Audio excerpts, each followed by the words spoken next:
Hello, and welcome to Evolve. I am your host, Jamil Khoury, Arabic pronunciation Jamil Khoury, founder and director of Polycultural Institute, the think and create tank of Chicago's Silk Road Cultural Center. Today's episode of Evolve marks part 7 of our Rebuilding Syria collection. It is titled United Syrian Federation. In this episode, we will explore a distinctly Syrian path forward for Syria, one that is post-Bashar al-Assad, post-Ahmed al-Sharaa, post-sectarianism, and post-autocratic rule. The Syrian people are demanding a lawful governing system rooted in principles of federalism, localism, and control over their own destinies. One that removes the threat of coercion and dominance, lifts them out of poverty, and nurtures a process of rebuilding organic and voluntary bonds between individuals and communities. After a 14-year war, regaining trust will take time. But one thing is for certain.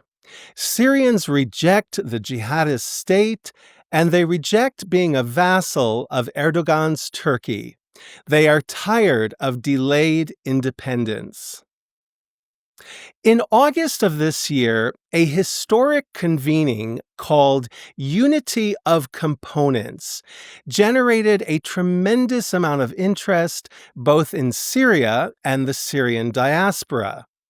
The idea was to bring together all the ethno-religious cultural components of Syrian society to begin the process of building a federalist system of government that would enfranchise and empower all Syrians.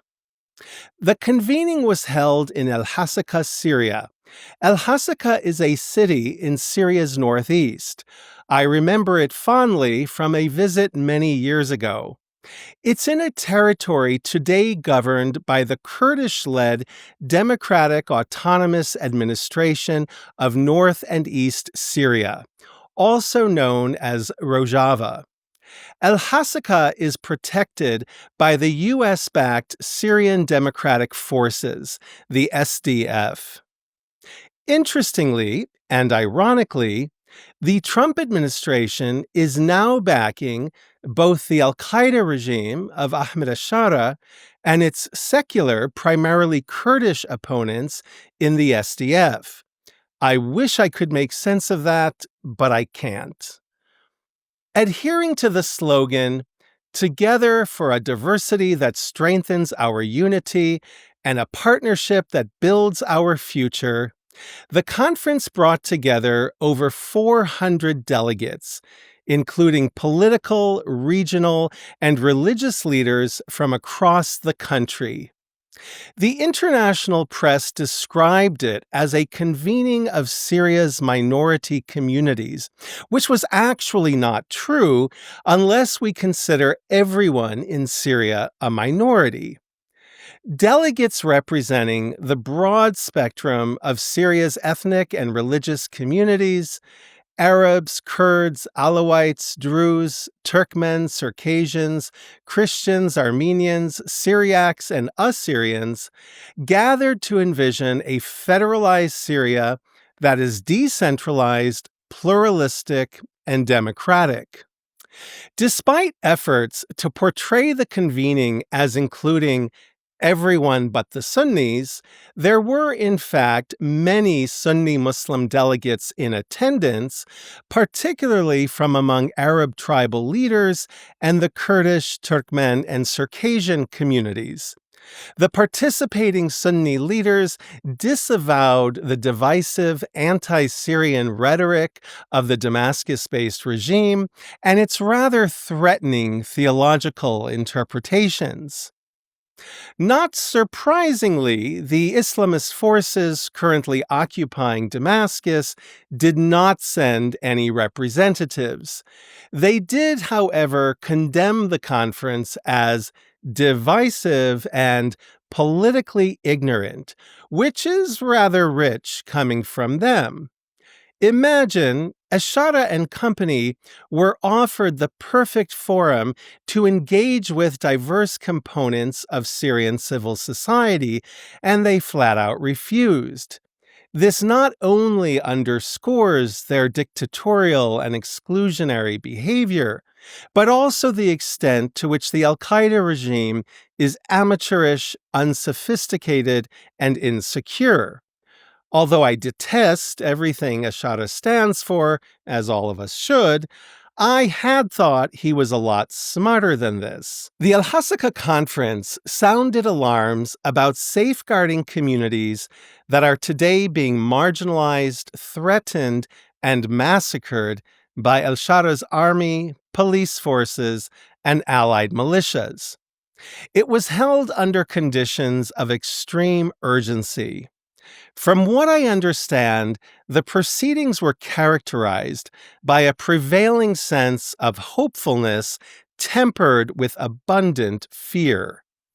Delegates embraced federalism as the only credible way to protect Syria's cultural, religious, and linguistic pluralism. They roundly rejected the idea of a strong centralized state, as centralization has consistently failed at protecting the Syrian people. At the conference closing, a statement was issued calling for a constitutional process in which all components of society participate in developing a constitution that recognizes Syria's diversity and the needs of its respective communities, a constitution that guarantees equal rights for all. If we care about Syria, we should endorse the vision laid out at the Unity of Components Conference. May the spirit of the conference lead to a future that honors the Syrian people. No to a Syrian Arab Republic, no to an Islamic Republic of Syria, yes to a United Syrian Federation. So what is federalism anyway?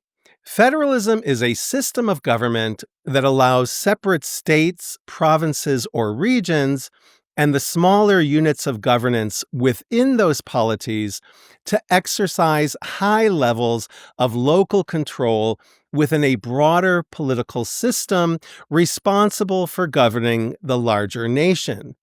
It affords regions, cities, towns, and villages significant autonomy and the ability to preserve and evolve their identities and physical environments.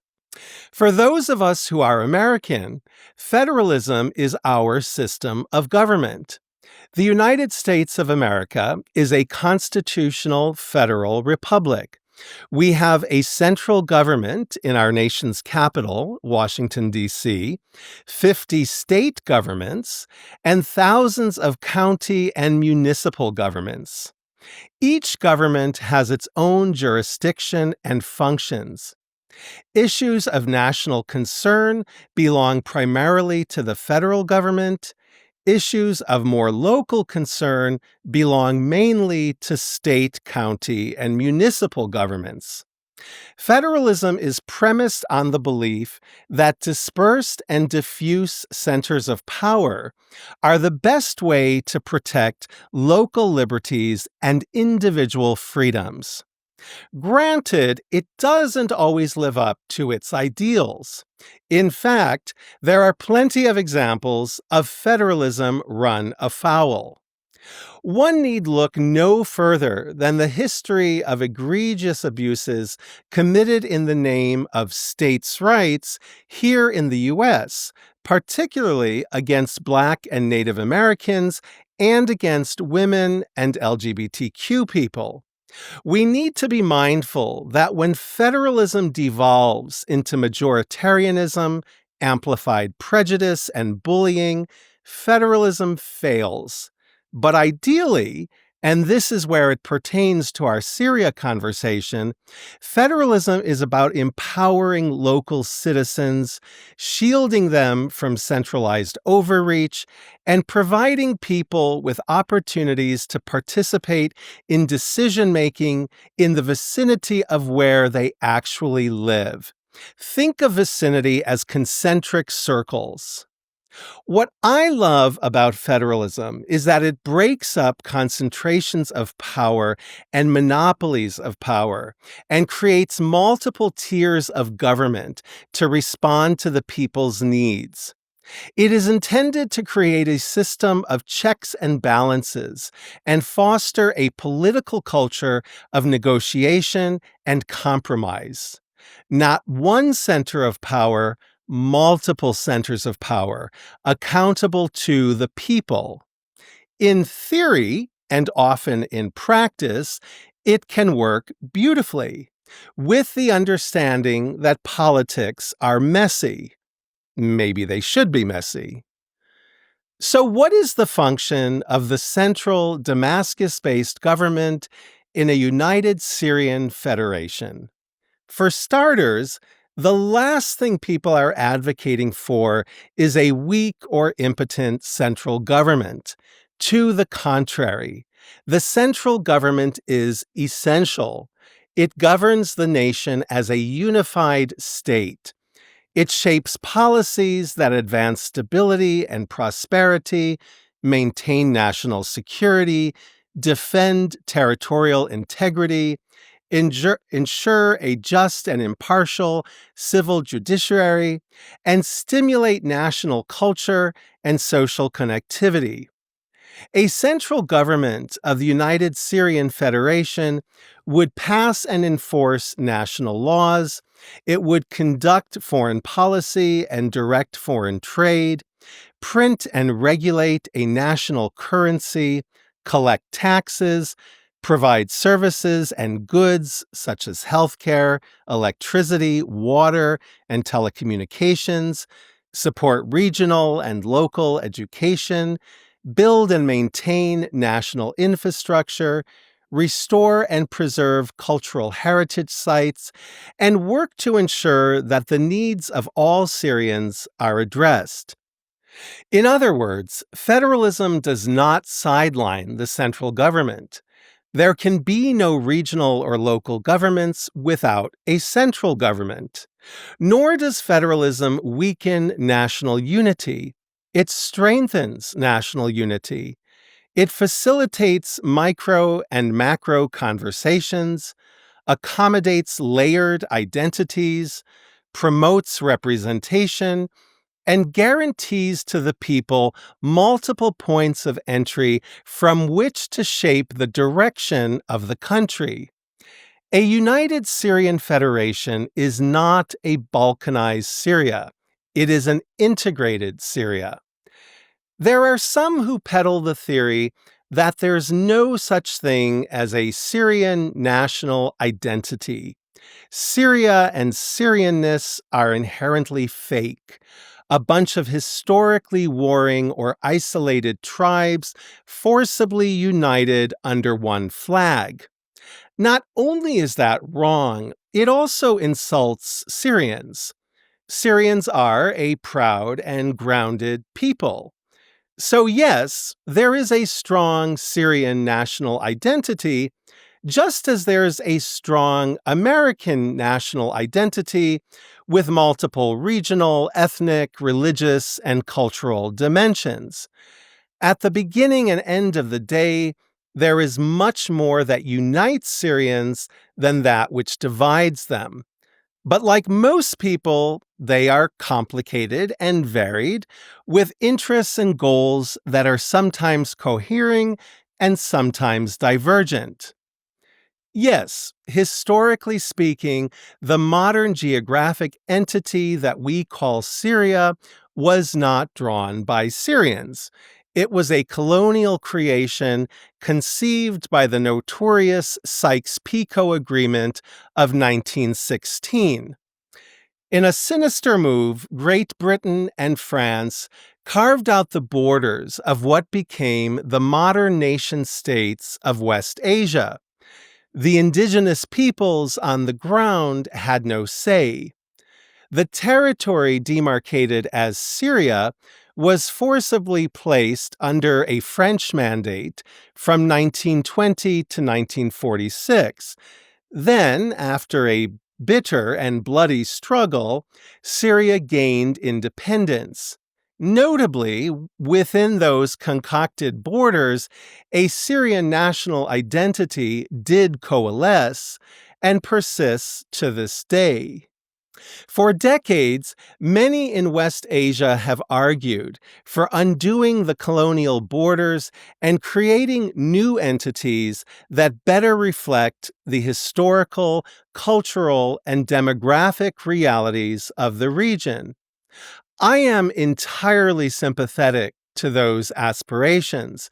I basically share them, but I concur with the consensus that Syrians need to work within the established borders of the Syrian state and rebuild the society and physical environments that lie within those borders. At this juncture in history, it is what Syrians have to work with, and frankly, it's a lot. The sins of Sykes-Picot will eventually be rectified, but in the meantime, let's make the existing map a viable one. Let's also make it a just one. If we look at a map of Syria today, we see that Israel and Turkey illegally occupy parts of the country. In Syria's southwest, Israel has occupied the Golan Heights since 1967. It officially annexed the Golan in 1981, and in 2019, the Trump administration recognized Israel's sovereignty over the territory.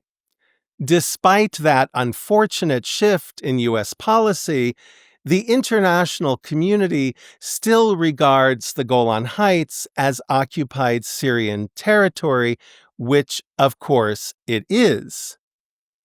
In Syria's northwest, Turkey has illegally occupied the province of Iskenderun, or Alexandretta, since 1939, denying the Syrian nationality of over 1.5 million people, depriving Syria of half of its seacoast, and attempting to erase Syria's historic, cultural, religious, and demographic claims to the province. The Syrian city of Antioch, of particular importance to Eastern Christianity and world Christianity, is part of this occupied territory. Sadly, the Turkish government has largely neglected and erased Antioch's historic significance. Since 2016, in the midst of the Syrian war, Turkey has seized additional territories in northern Syria and continues to occupy those lands. Moving further south, when the Assad regime fell in December 2024, Israel began seizing more territories in southwestern Syria, including the strategic peaks of Mount Hermon. These actions of Israel and Turkey constitute blatant violations of international law. It is important to recognize that southwestern Syria, along with the Palestinian heartlands of the West Bank, East Jerusalem, and the Gaza Strip, as well as parts of southern Lebanon, are today all occupied by Israel. And if seizing and settling other people's lands isn't criminal enough, Israel has been perpetrating a horrific genocide in Gaza for over 2 years and continues to ethnically cleanse the West Bank and East Jerusalem. My hope is that Israel withdraws to its internationally recognized borders with whatever minor adjustments are negotiated and be integrated into a Levantine Union or West Asian Union. But for now, I'm not holding my breath. Now, onto the territories that Syria's neighbors don't occupy. There are three regions of Syria that are rightfully demanding far-reaching autonomy and self-governance within a federalist state. These regions are ethnically and religiously very diverse and culturally distinct. Respectively, they are widely identified with three specific Syrian communities: the Kurds, the Alawites, and the Druze. The three regions are A. Rojava in Syria's east and northeast, B. the coastal provinces of Latakia and Tartus in Syria's west, and C. the province of Sweda in Syria's south. I would argue that for the sake of Syria's unity, stability, and legitimacy, the needs and desires of these three regions must be met. The people have spoken. They want autonomy and federalism.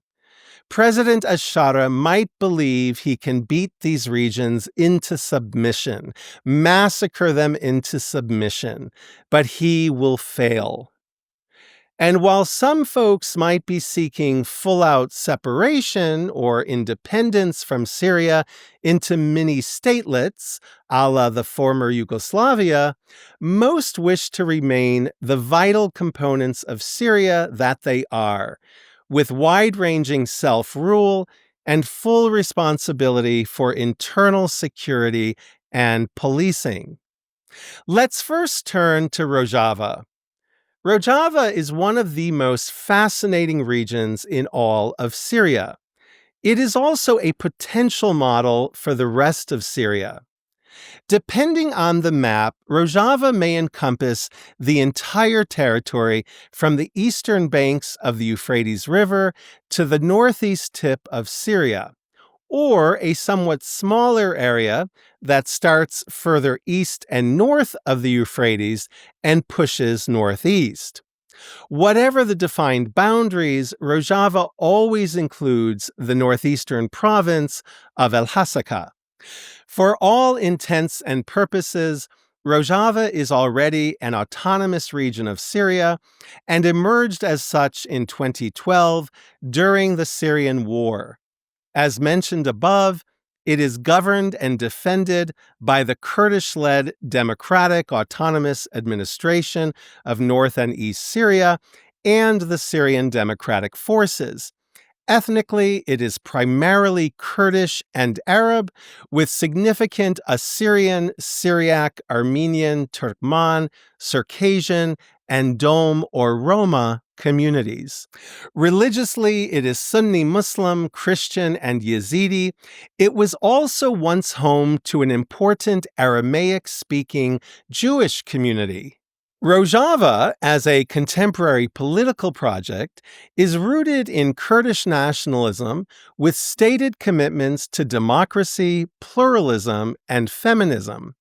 In many respects, it is one of the most exciting and inspiring political movements to emerge in Syria in decades, arguably in the entire Levant. Imagine a multi-ethnic, multi-religious, multilingual territory with Kurdish, Arabic, and Syriac as official languages and full cultural, religious, and linguistic rights for everyone. It's not there yet, but it very well could be.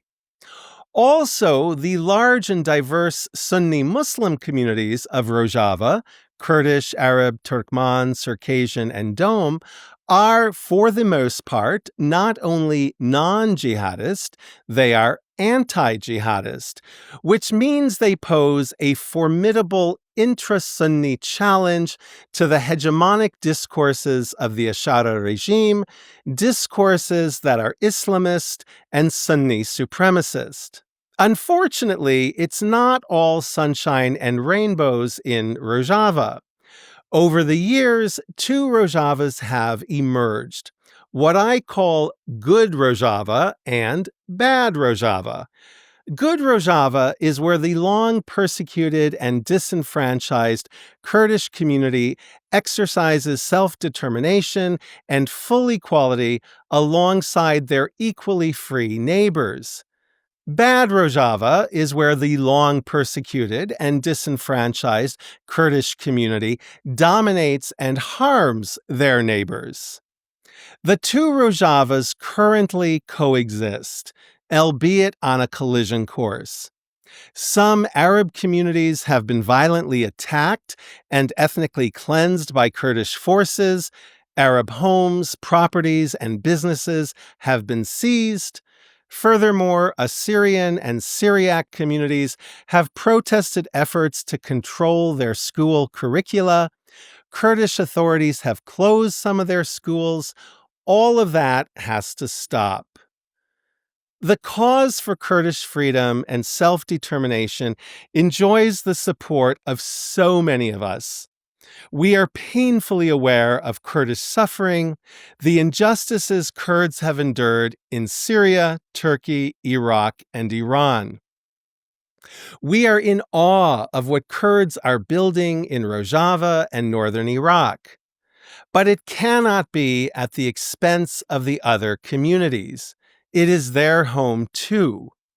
If democracy, pluralism, and feminism is the mantra, it must also be the practice, not Kurdish chauvinism.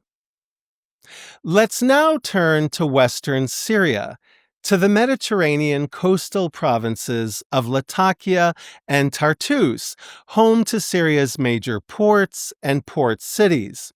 My Syrian heritage actually hails from this region. It is the heartland of the Alawite Muslim community and is home to Syria's greatest concentration of Alawites. It is also home to significant communities of Christians, Sunni Muslims, and Ismaili Muslims.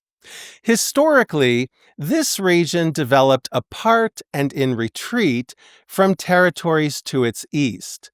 Its history is marred by centuries of persecution.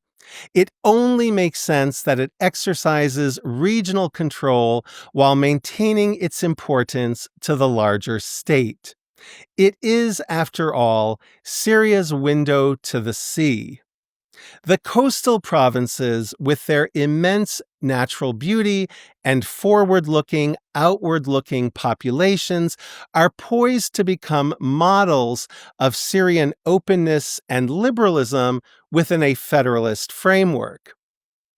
Deposed dictator Bashar al-Assad is himself an Alawite from the coastal region, as were many in his upper echelon.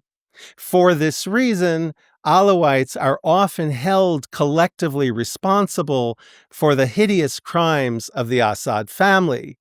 They are accused of enriching themselves from Assad's corruption. Nothing could be further from the truth. Even in the regime's heyday, many Alawites lived in abject poverty. As a community, they were manipulated, used, and abused by the Assad oligarchy and denied their tremendous potential. Let us please stop blaming Alawites for the sins of the Assads. Next, let's turn to the southern Syrian province of Sweda. Sweda, along with the Golan further west, constitutes the heartland of Syria's Druze communities. Sweda is, in fact, home to the largest concentration of Druze in all of West Asia. It is also home to Sunni Muslim communities, mostly Bedouin, and Christian communities, mostly Orthodox. Similar to Rojava and the coast, much of Sweda's historical trajectory played out under conditions of isolation and insecurity. Allow me to widen the lens a bit before returning specifically to Sweda. Turks, Arabs, and Persians have historically persecuted the Kurds. Sunni Arabs have historically persecuted the Alawites and Druze. Tragically, the al-Sharaa regime continues to perpetuate these ugly legacies. In April of this year, al-Sharaa unleashed unspeakable violence against mostly Alawite civilians in the Latakia and Tartus provinces, and repeated the bloody scenes in July against mostly Druze civilians in Sweda province. Thousands have been killed in what many describe as government-directed genocides. And the targeted violence against Alawites and Druze continues unabated to this day, not only in their historic towns and villages, but also in Damascus and its suburbs. In litigating the case for autonomy in Sweda, for home rule in Syria's south, I'd be remiss not to add that despite all the enmity against the Druze people are loudly heralded for being among the greatest heroes in Syria's struggle for independence from France. A good many Syrians recognize and admire their sacrifices and contributions, as well as their fierce loyalty to the Syrian nation and Syrian people. But that doesn't negate their rationale for controlling their local affairs in partnership with their Sunni and Christian neighbors. 1,000 years of persecution, an al-Qaeda-dominated regime, and the ever-looming specter of ISIS make the case for Druze-led autonomy in Sweda infinitely better than I ever could. With adequate support, the Syrian Druze are more than capable of defending the Sweda province while ensuring its integration within the Syrian state. Druze communities in southern Syria are today being criticized in certain quarters for accepting military and material aid from Israel during the July massacres. They're being called traitors, collaborators, agents, and worse. It is true that some Syrian Druze leaders did cry out for Israel's help as al-Shara's army was slaughtering them. Who can blame those leaders? If the people who claim to be in charge of your own country also believe they have a God-given right to kill, torture, rape, and humiliate you because they don't like your religion, then you have no choice but to act in self-defense. I do not and will not criticize or condemn the Syrian Druze, Kurdish, or Alawite leadership or leaders of any historic community for seeking alliances with external parties to help defend their people from evil rulers. If the usurpers of the Syrian state seek to wipe out entire communities, those communities have every right to do what they need to do to keep their people alive. How many pulverized communities in West Asia have wished over the years that someone, anyone, would have come to their defense, would have lifted a finger to help them? The Yazidis, Armenians, and Assyrians all come to mind. Shame on anyone who trash talks the Syrian Druze for not willfully agreeing to die at the hands of religious psychopaths. As alluded to earlier, Syria's territorial integrity is extremely important, but preventing genocide is even more important. Borders matter. Human lives matter more. Some would argue that the trauma of separation, of partition, God forbid, is a moral and humane alternative to a Syria that is united under despotism. Wiser minds understand that federalism is the antidote to dystopic breakup. So yes, we understand that the Kurds, Alawites, and Druze are entitled to self-government in the respective regions where they're concentrated without limiting or negating the rights of everyone else living in those regions. By and large, the three communities already accept the principles of federalism. I call it a United Syrian Federation. If it's called something else, that's great too. It's not too big an ask. Reasonably expansive autonomy in association with a central government that isn't controlled by fanatics and terrorists. Now, if we turn to the Christian and Ismaili communities, we do see a somewhat different situation. Neither community predominates in any specific region of Syria. Yes, there are Christian strongholds, such as the Wadi an-Nasara, the Valley of the Christians, a collection of Christian villages in the Homs province. There is the largely Ismaili city of Salamiya, the de facto capital of Syrian Ismailis in the Hama province, and the Ismaili communities of Masayef and Qadmus in the coastal region. But beyond local concentrations, Ismailis and Christians generally live in religiously diverse areas. Christians, in fact, live all over Syria, which is what we are trying to preserve. Christians should live everywhere in Syria. To continue doing so, Christians and Ismailis need equal citizenship, complete religious freedom, and communal security. Under the al-Sharaa regime, so far, the Ismaili communities have enjoyed a degree of quiet and cooperation. That is good news. We welcome it. There is much less good news on the Christian front. In June, Christian worshippers were slain in cold blood at the St. Elias Orthodox Church in Damascus. Christians are continuously being threatened and attacked by al-Shara's supporters. Their religious beliefs are openly mocked, and their churches are desecrated and defiled. al-Shara's own minister of culture recently accompanied an Islamist cantor to chant anti-Christian lyrics in a historic church in Damascus. This wasn't some rogue agitator. This was Syria's actual minister of culture, deliberately insulting the country's Christians. So please do not believe this regime when they speak about uniting all Syrians. They are lying. But back to geography, demography, and the federal state. Where do Syria's largest metropolitan cities figure into this critical conversation?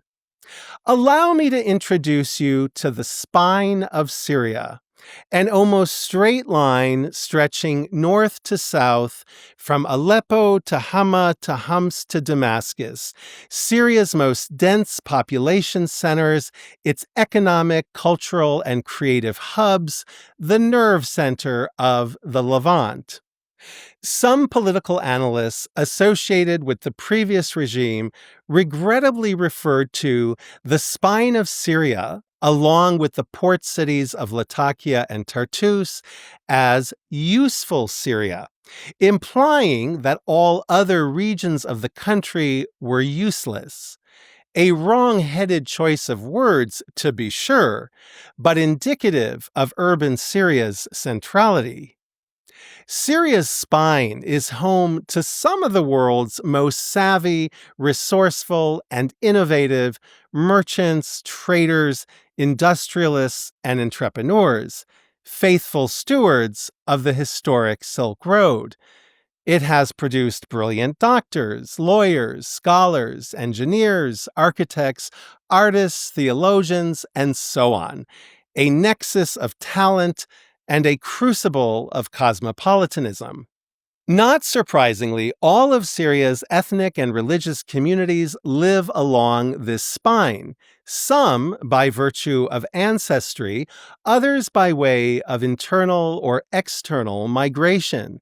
The four great cities, Aleppo, Hama, Homs, and Damascus, each have an enduring and august Sunni Arab legacy, vibrant but shrunken Christian communities, once integral Jewish communities, and a robust mix of populations from all corners of Syria.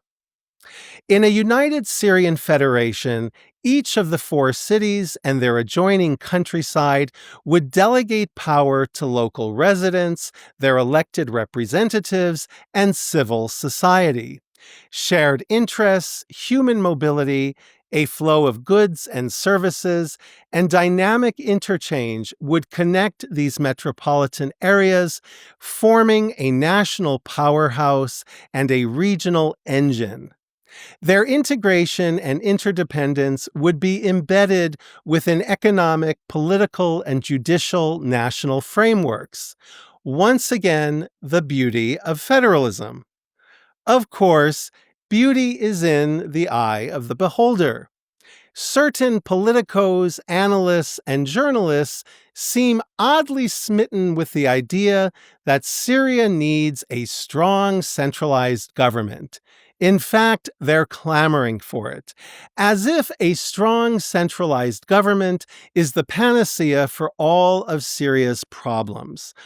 I'm sorry, but Syria had a strong centralized government for 54 years. It left the country in literal rubble. Are they suggesting that the remedy to Assad's strong centralized government is a strong centralized Islamist government? I fail to see the logic. Concentrating all power in the hands of one man or in some small ruling clique never works out well. It is the last thing Syrians want to repeat. How about we move beyond the idea of a centralized Syrian state bound by this or that authoritarian ideology? Strong centralized government does not mean good government, representative government, accountable government, or just government. It's a not so subtle nod and wink to dictatorship, rooted in the colonial notion that West Asian cultures are incompatible with democratic values and the free flow of ideas. All too often, the much heralded strong man is nothing more than a lackey for imperial interests. Speaking of which, Ambassador Tom Barak, President Trump's ambassador to Turkey and special envoy to Syria, argues that Syria must have a strong centralized government because federalism doesn't work. On what grounds does federalism not work? Has he forgotten that the country he represents, the United States of America, has a federalist system of government? Barak also insists that there is no plan B for Syria beyond Ahmed al-Sharaa, the ISIS guy turned al-Qaeda guy turned alleged reformer. Just because U.S. policymakers don't have a plan B doesn't mean Syrians are without plans. How about they decide the fate of their country? President Trump, Secretary of State Rubio, Ambassador Barak, I urge you to please stop supporting the al-Sharaa regime. Please stop legitimizing its crimes against the Syrian people.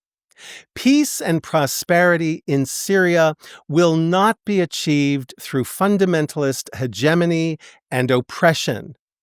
The U.S. is correct in lifting the cruel and crippling sanctions that devastate the Syrian people. The U.S. is wrong in supporting dictatorship.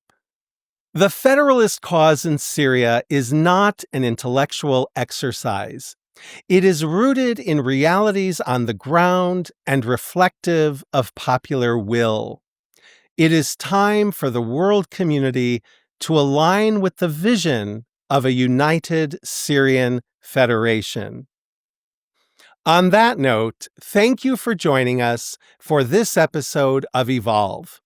To learn more about Silk Road Cultural Center and Polycultural Institute, and to support us with a donation, please visit us at silkroadculturalcenter.org. If you enjoyed this content and want to help us expand our reach, please like, share, and subscribe. We all have a role to play in rebuilding Syria. Until next time, thank you for tuning in. May God bless and protect you.